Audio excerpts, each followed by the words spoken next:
Thursday, October 24th, 7:30 at the field formerly known as Heinz, currently Acrisure Stadium in Pittsburgh. Syracuse coming off a bye week. Game 7 of our 12 games in 12 weeks preview of the Syracuse football season. To do that, we bring on our guy Chris Carter from the Pittsburgh Post-Gazette, who covers the Panthers. Chris, thanks so much for hopping on today. Thanks for having me, guys. All right, Chris. So here we are. What we like to do is we like to do this way far in advance preview, get everyone excited for football season. What's the vibe in Pittsburgh right now around this team? It was kind of a weird mess of a season last year, one we haven't seen in a long, long time. What's the feeling right now in town about Pitt? There's a lot of questions. I think that everyone kind of recognizes that, hey, Pat Narduzzi's done a pretty good job. This will be his 10th season coaching the Pitt Panthers. He's had 3 losing seasons in 9 years. He's gotten them an ACC championship, gotten them to 2 ACC championship games, got them a bowl win, 20 in the 2 years leading up to last year's bad year. And this was his first really bad year. Like, the other losing seasons were just under 500, but this 3-9 was pretty rough. So now there's a kind of a tone that's like, hey, there's the potential on this team to get better, but you better get better this year. Otherwise, there's going to be some other changes that happen. Coordinator Cade Bell, who's planning on making the offense completely different from what we've understood Pitt Panthers offense. Traditional Pat Narduzzi offenses wanted to run the football, wanted to be more physical, use those faster running backs to make big plays, and then, let their quarterback sling it on occasion. This is going to be more about a timing, quick-paced, no-huddle offense that tries to tire out defenses and try to get you into quick reads that the quarterback can make a move on. And so a lot of people are unsure, what's that even going to look like? Is that going to be good? Can that work in the ACC? There's a lot of questions there, and I think it's going to be very intriguing to see how it starts off the season, and that might even be the tone that's going to be. Chris, you talk about how this team is and the style they play, and obviously, you think Pitt football and Pat Narduzzi. You think of the running back, and you think of going back to James Conner and these backs, and then obviously Kenny Pickett had the great senior season a couple of years ago. When you look at the last couple of years here, and certainly last year, you see something that's fundamentally gone wrong, or is it just, man, for 2 years the quarterback situation was a mess, and all it will take is to get the right guy back there, and things will be back on track? I mean, that's the crazy part. I really think it was mainly the quarterback situation last year, and their offensive line did get decimated. Like, their 3 best starters in the offensive line all were basically lost for the season early on, and that kind of changed the tone of what they were able to do. Phil Dracovic wasn't the transfer quarterback that they hoped he would be. Christian Veilleux was fine for a game, and then he kind of fell apart. And now they've got Nate Yarnell, who they seem to have a lot of confidence in. But I think people are willing to give the Panthers, especially under Pat Narduzzi, the grace to figure it out, and it was more of just hey, the quarterback situation was rough. Because I mean, even the year before that, when they had Keaton Slovis, and there were a lot of complaints about Keaton Slovis, they were able to still get 9 wins that season and beat UCLA in the Sun Bowl. That was still a very good season. I mean, arguably, if I'm looking at my lifetime, that might be a top 5 Pitt season in my 5 years of existence. So, I don't think that people were too mad about that year. I think everyone's kind of isolating it to this year and saying, okay, let's fix these problems. Let's see if this culture can bounce back. And it'll be very interesting because I do think that there's been a positive culture around this team since I started covering it full-time in 2020.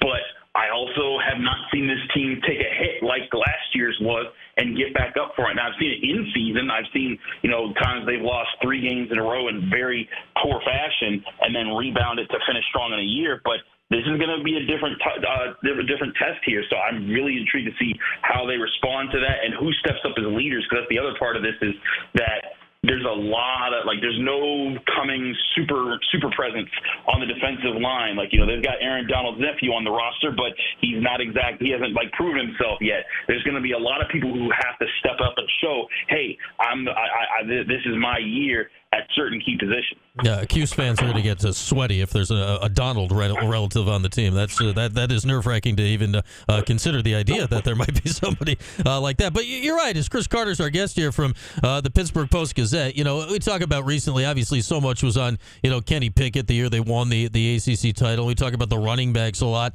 I don't know about you. I think a lot of the reason that there has been the level of success under Narduzzi and, go back to Wannstedt before that under Pitt is great O-line play. And a lineage of NFL defensive linemen, right? You think Donald, but there's been a lot of those guys. It's been kind of weird, right? Not to have that immediately in front of your face here, maybe the last year or two. No, yeah, it is. It was kind of weird because, even after Aaron Donald, you think about guys they've sent to the NFL. Rashad Weaver with the Titans, Patrick Jones, he's with the Vikings. Kalijah Kancey was a first-round pick this last year for the Buccaneers. They've been sending guys there. I mean, even guys in the secondary. There's several guys who have been picked and are playing well, like Jason Pinnock with the Giants, Jordan Whitehead who's been out around the league, and then even recent guys like Brandon Hill, Eric Hallett. All those guys are making it into the NFL and getting NFL contracts. So there's a lot of talk about, can Pitt keep that up? I think they do have guys on their roster that are going to be in that conversation. Donovan Mitchell, who's been a first-team All-ACC preseason guy, it seems by a lot of the national people that make those kind of calls. He's kind of the guy that's kind of leading the way in that charge for the safety room. I also think that Pitt's safeties might be its best position group this year because they got three guys who can start and maybe a fourth guy who can maybe even be better than all of them, and Cruz Brookins, a true sophomore, who played a little bit last year and looks extremely talented when we see him in both how he hits, how he flies to the ball, and how he makes plays on the football. I think the big thing is that Pat Narduzzi wants the offense.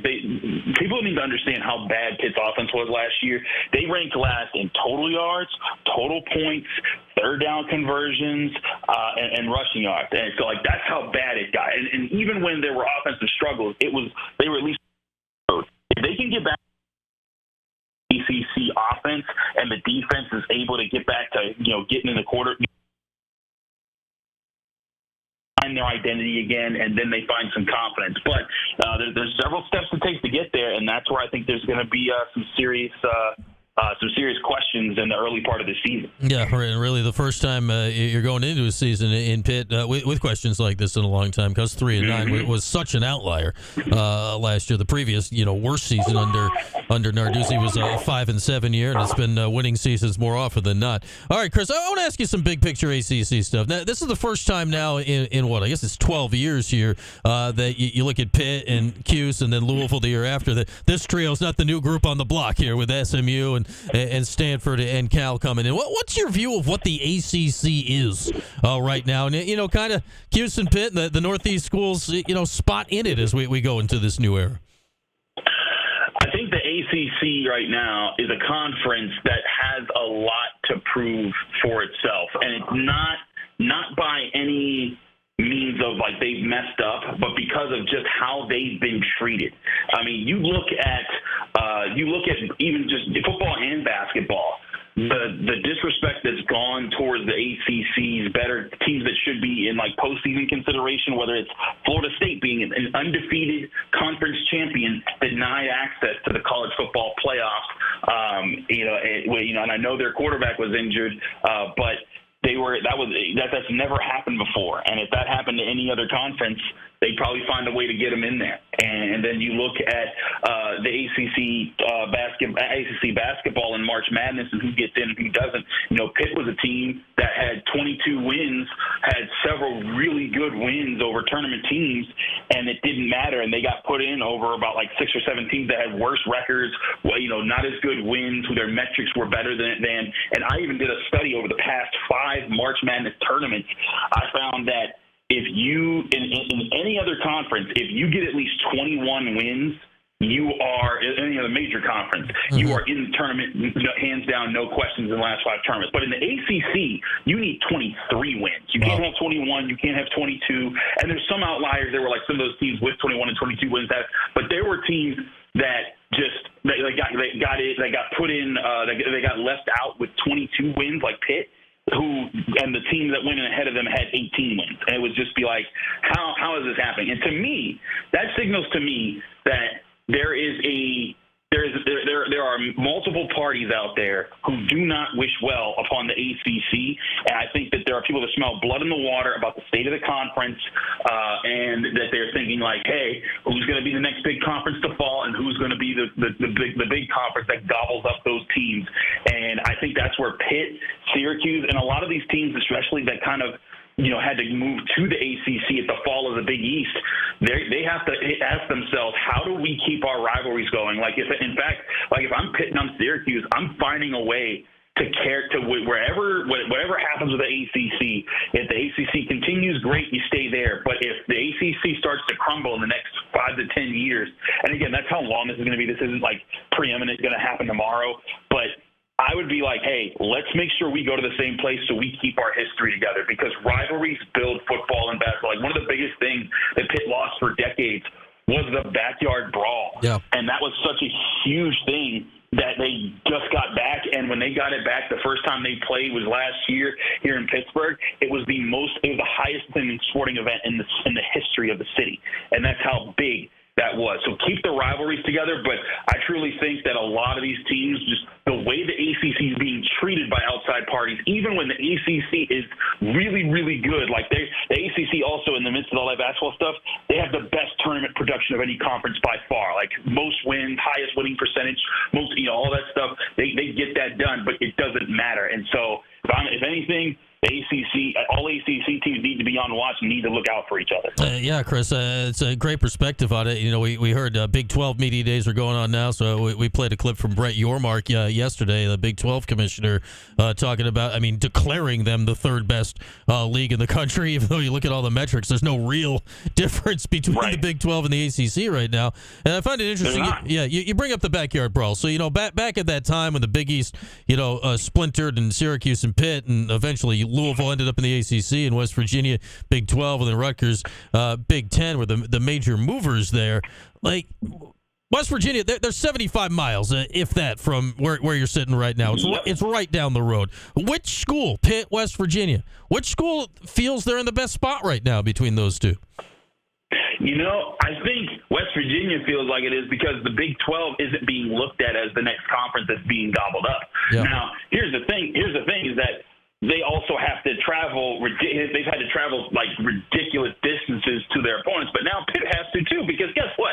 Cal and SMU are in the ACC, and it's like there's nothing Atlantic or Coast about either of those programs. Just Coast, but the other one. Well, that's true. The other one is Cal is on the other coast, but it's not the Atlantic coast. But my point being, though, is that I think West Virginia. It's a constant battle. Like I see it online, just the rivalry, things between fans, and there's a big push of Big 12 fans and West Virginia fans that don't like Pitt fans that are like, our conference is going to outlive yours.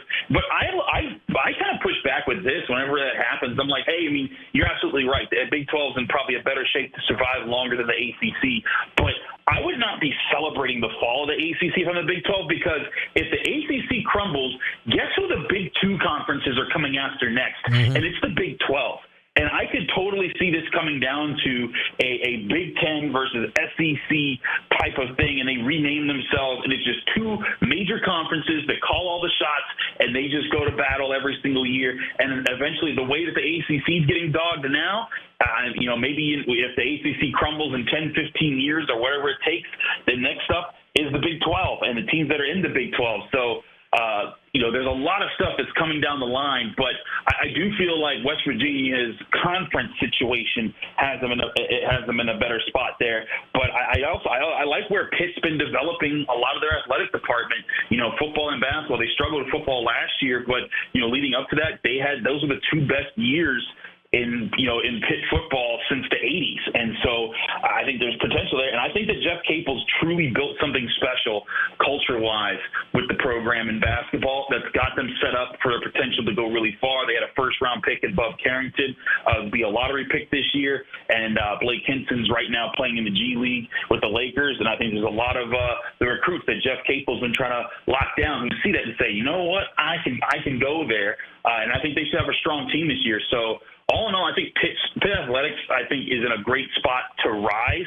But conference-wise, I think West Virginia, that's where it holds its advantage. Yeah, it's fascinating. It's fascinating, Chris, to watch all this stuff unfold, because, man, does it change by the day. So we got Chris Carter from the Pittsburgh Post-Gazette with us. I want to ask you this before I let you go, Chris, because, obviously we've been focused here so much on the Fran Brown hire from the Syracuse perspective. We talk a lot more football recruiting now than we ever did before, because he's out there in a big way. What if anything, have you noticed from a Pitt perspective of, the effect of this change at Syracuse? Is it something being paid attention to there at all, or is this something that we're just locked into here as it goes on now? I think it's more so like we take note and like we see that happens over there. But I don't think that Pitt is in the mindset of like this changes everything about how you need to operate. Pitt has its recruiting thing. I think the biggest thing that Pitt's worried about right now is they have a rep to protect. Like if you go before last year, Pitt for 4 straight seasons was top 3 in the country, not the ACC, but top 3 in the country in getting after the quarterback and producing sacks. Like that was they were one of the best in the country consistently, and then last year that fell off. And this year, this upcoming freshman class that's coming in this year, they had 4 4-star defensive players. And that was a really great haul for the class of 24 that brought these guys in. But here's the thing. They're not going to keep getting classes like that or players like that if the defense doesn't keep up its aggressive defensive identity. So they have to get back to doing that this year, or recruiting is going to fall off. I don't think it's as much of a Syracuse. I think if Pitt was in tip-top shape, maybe they'd be able to do that. But right now, Pitt has to kind of circle the wagons, focus on themselves, get another strong year so that Pat Narduzzi and his staff can get back out there and say, hey, we're still really good competitors in the ACC. You can still come here and get some really good college years before you get to the NFL, and they keep that pipeline going. That I think is the focus of Pitt's recruiting right now, less so than changes at other programs, simply because they got a lot to worry about right now. Yeah, hey, that's certainly you're right. Success leads to more success when it comes to stuff like that, and the opposite is equally as true when it comes to recruiting. All right, Chris, I really appreciate the time today. I'm sure we'll catch up when we get closer to this game coming up in October. But thanks for hopping on for a few today. Hey, thanks for having me, and who knows? Maybe we'll see Dan Villari, go for another 150 yards. I'd say, from our sake, as fun as that was from Syracuse, we hope the Syracuse quarterback can throw the ball forward by the time the Arch plays Pittsburgh this year. I don't you only had to watch that once. We watched it for a month. Like I can't do it again. One week. That was one of the wildest things, man. That was one of the wildest things to cover. Oh my God, that was we try to forget, but yeah, you got perhaps the most. You got perhaps the most interesting one of those games, so that was something. All right, Chris, thanks for the time today. Good to talk. Thanks, guys. There he is, Chris Carter, the Pittsburgh Post-Gazette. Yeah, the Pitt game, that was the first of those games, right? Am I thinking back? That was the Yankee Stadium game. That was the first game. That was the first, what's going on here? What just happened? What? Oh, my God. Was that the backflip game? Oh, man. Yeah, he got the wow, they just, what's going on? Pandemonium game. Then we had to watch it for the rest of the month. Oh, man. Oh, I put that out of my memory. It's funny what other people remember of those crazy times last year. That was the Villari. That was it all. That was everything. Oh, man. Good times. It was a vibe.